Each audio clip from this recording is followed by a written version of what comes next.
very warm welcome on what is not your first day at Frankfurt School, and it is also not in Frankfurt, but very warm welcome to what marks the real start of your bachelor studies at Frankfurt School of Finance and Management. Welcome to the Get Ready workshop here in Nuremberg. I think we have 2 exciting days ahead of us, and I would like to start with a question that may surprise you a bit. And the question is, why are you here? And I don't mean here in Nuremberg, but I mean at university. So let's start with a show of hands, and please be honest. You can raise your arms multiple times. Who is here because it just felt the right thing to do, to go to university after school? It was just the normal thing. Don't be shy. Nobody? 1, 2, okay, 3, 4, okay. Who decided to go to university because he or she wanted to be a successful professional? A couple more. Who decided to go to university because of the money that one could make in a career? Yeah, good. You're honest. That's good. I was wondering whether anybody would dare to raise their arms. That's good. You're being honest. Fair enough. And finally, who is here out of curiosity, out of a thirst for knowledge? 1. Okay, a couple of more. Okay, good, great. I think these reasons are all very valid. And ultimately, I assume that nobody is here just by coincidence. It was all too difficult to get in. We put you through some tests and you had to jump through some loops to get here. So I assume that you're all here for a certain reason. And all of these reasons are very valid. They are your reasons. And the ultimate goal, I assume, is that you all want to be successful. And success can mean very, very different things. It's an individual thing. It can mean professional success. It can mean satisfaction in life. It can mean that you want to reach certain goals, certain things that you want to change maybe in society. It can be whatever it wants. And we will try at Frankfurt School over the course of the next 3 or 3.5 years to help you lay the foundation for that success. Now, what is it that you need to do to become successful? First of all, you need to know what your passions are, what drives you, what motivates you. And this is what we're going to do over the next 2 days here at this workshop. And you don't have to have a clear idea of what your path is. Steve Jobs, the legendary founder of Apple, gave a speech a couple of years ago, a very famous speech by now, at Stanford University. You may have seen it. It was a commencement speech. And one of the things that he said is that you cannot plan your life forward. You cannot have a life plan that you follow step by step. The only thing you can do is when you look backwards, you can try to connect the dots that make up your life, and hopefully you will have a narrative for it. But you need to know what your passions are, what it is that you're going to stand up for. There's a very nice story that is told by Daniel Goleman in one of his books, which is about focusing and what you can achieve by focusing. And he talks about a friend of his. And this friend is a filmmaker.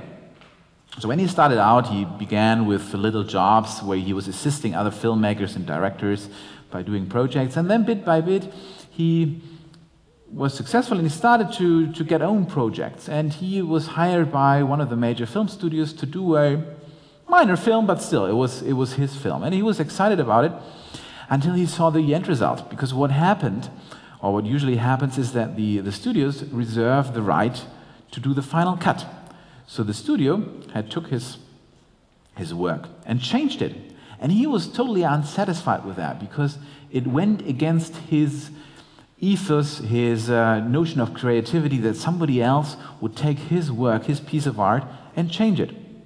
So what he said is, I'm never going to work under these conditions again. The next film I will do, I will retain this right for me. And other people who knew about the film industry said, look, you're crazy. The studios are never going to work with you on these conditions. So what he did is he took all his money, borrowed money from banks, from friends, and scrapped together all the money that he could to do his next film independently. It was a great risk. Now, this film was called Star Wars. And the person who produced it was George Lucas, and of course, you know him. He became one of the most successful film producers in the world. But he didn't do it because he wanted to become successful. He didn't do it because he knew, I'm going to produce Star Wars and I will become super famous. He did it because he stood up for his principles, for his passions, and he took a risk that actually a lot of people who knew about the industry told him, don't do it. It's a career killer. But he still did it. So this is what you need to find out, and that is why we have a number of coaches here that will work with you in different groups over the next 2 days to find out what exactly that is. And once you find that, you will be able to stand up for it. Let me talk a little bit about leadership. Leadership is something that we at Frankfurt School and other top business schools, we always talk about leadership. And we somehow assume, everybody wants to be a leader. But what is that actually? What is it? What is leadership? And what does it mean to become a leader? Leadership is not an end by itself. Leadership is always a tool that will help you to achieve something. So don't strive to become the boss just to be the boss. If you want to go for leadership positions, it has to be because there's something behind it that you would like to achieve.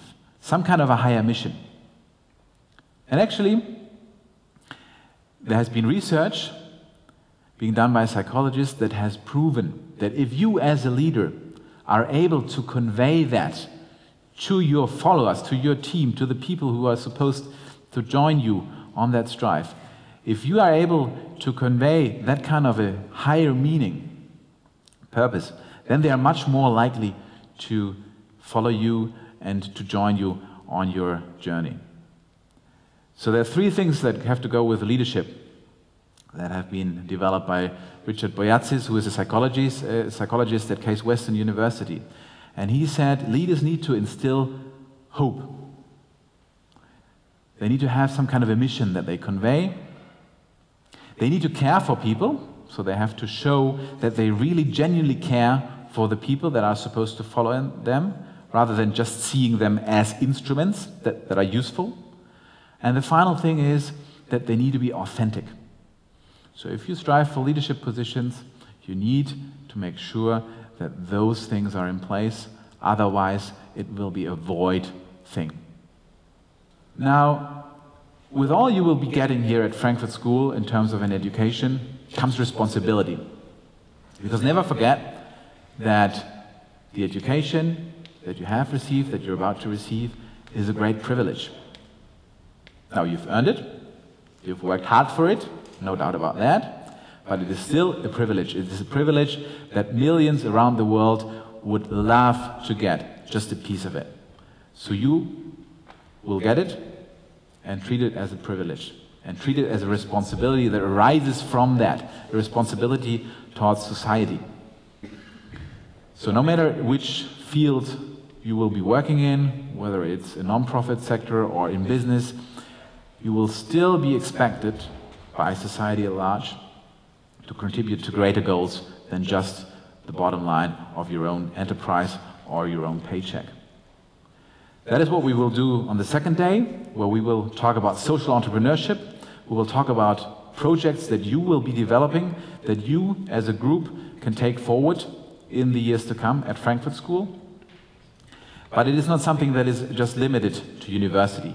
It is something that you should bear in mind as you go through your professional life. So when you go to business, use business as a force to shape things in society, shape things globally for the better. Now, how are you going to learn all of this? How will you become that person that is responsible, passionate, a leader that conveys meaning? We will help you at Frankfurt School, but you have to do most of the work yourself. And by far the most important thing, and that may surprise you, is not that you have to learn a lot. Yes, you should do that. But what is primarily important is that you are passionate for ideas. Passionate for ideas and thirsty for insights. So those of you who raised their arms when I asked, are you driven by a desire to learn, to experience new things? Those who raised their arms at the beginning, you are on the right track. And don't confine yourself to just drawing inside, coloring inside the lines. If you think of the children's books that you can color. Don't be limited by those boundaries. Think outside the proverbial box. And don't judge the content of a course or a book or an experience by what you determine as its value. Back to Steve Jobs in his speech at Stanford University. And mind you, he dropped out of college. So this is not something that I would necessarily recommend that you do. But he told the story that once he had already decided that he would drop out, that he would not seek a degree, and he was still at college, and he was therefore free to choose whatever subject he was interested in. And he said he stumbled into a calligraphy class, the art of writing, beautiful writing. And he said that in hindsight, looking back, that was the most important class that he ever took at Stanford University. And don't forget, he did not know at this point that he would one day found a computer company that would be known for its design approach, for the beauty of its products. He didn't know that at this point. But later, it turned out to be extremely useful. And he has actually said that Apple computers wouldn't have the nice fonts that they ultimately had and all these kind of things if he had not attended this calligraphy class that at that point seemed maybe like a useless exercise. So don't judge the content of an experience that will be presented to you by what you think is its immediate value. And the second thing is that you need to have a drive and a focus on improving. You may have heard about the rule of 10,000 hours. Anybody heard about that? Yes? Okay. So essentially what it says, and there has been research done on that field, is that to master any field, basically, it takes about 10,000 hours of practice.